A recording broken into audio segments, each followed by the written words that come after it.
Hello friends, here is a short description about the Graafian follicle. So Graafian follicle is a secondary oocytes or the mature follicle which is ready to ovulate, process known as ovulation. So it is surrounded by the zona pellucida and a layer of several cells known as the corona radiata. When released from the Graafian follicle and into the oviduct, the ovum will contain three layers, that is oocyte, zona pellucida and the corona radiata. So Graafian follicles can be divided into major two groups, that is healthy Graafian follicle and the atretic Graafian follicle. So healthy Graafian follicle becomes progressively larger and more differentiated with increasing time until it reaches into the pre-ovulatory stage, while the atretic Graafian follicles, which ultimately results in the attrition of the Graafian follicles. So it is a similar manner, atretic or non-dominant Graafian follicles undergo a temporal pattern of expression of specific gene, which in turn result in cessation of growth and activation of apoptosis. So this is a figure of mature Graafian follicle, with the outer layer made up of theca cells, which is subdivided into externa and interna, and the granulosa cells in the inner cells, and there is a space known as antrum, also known as the antral follicle folliculi.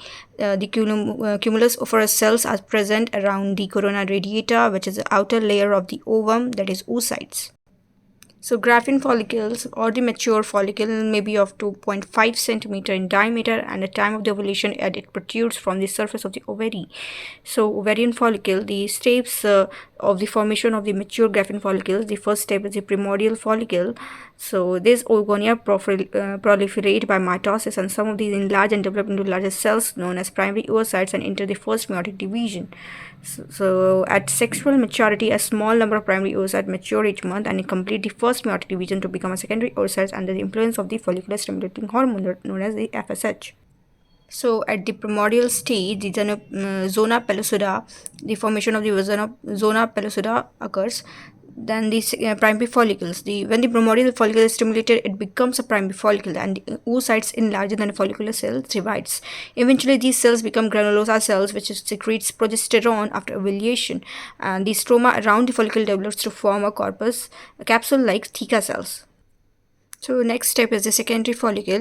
In this follicle, the formation of the theca cells and the granulosa cells occurs, and the androgens are converted into estrogen by the granulosa cells. The next one is the Graafian follicle, the mature Graafian follicle, or the secondary oocytes develops into the Graafian follicle. The first meiotic division is new, now completed, and the oocyte is known as the secondary oocyte and starts its second meiotic division. So after ovulation, the oocytes come out from the Graafian follicles, and the remaining portion known as the corpus luteum, which secretes the progesterone and small amount of the estrogen hormones, and the relaxin, which relax the fibrocartilage of the pubic symphysis when fertilization occurs. So if pregnancy doesn't occur, these degenerates into the corpus albicans, and the level of the estrogen and progesterone falls along release of FSH and the LH.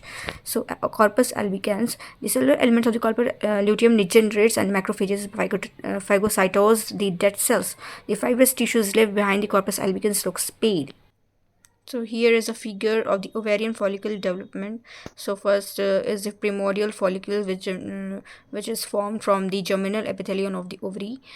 The next one is the primary follicle, secondary follicle, pre-antral follicles, and the early antral follicle, and then the antrum is formed, that is spaced between the cumulus ovorous and the outer granulosa cells of the inner membrane. Then the Graafian follicles and the ovulation occurs, and the remaining portion known as the corpus luteum. So following are the functions of the Graafian follicles. It performs a corpus luteum, which promotes and maintains implantation of the embryo. The theca cells of the follicle release LH, which causes ovulation. The granulosa cells of follicle release the ovaries estrogen production, which has further function. The pituitary gland regulates the growth of the follicle. So all about the Graafian follicle. Keep watching. Thank you.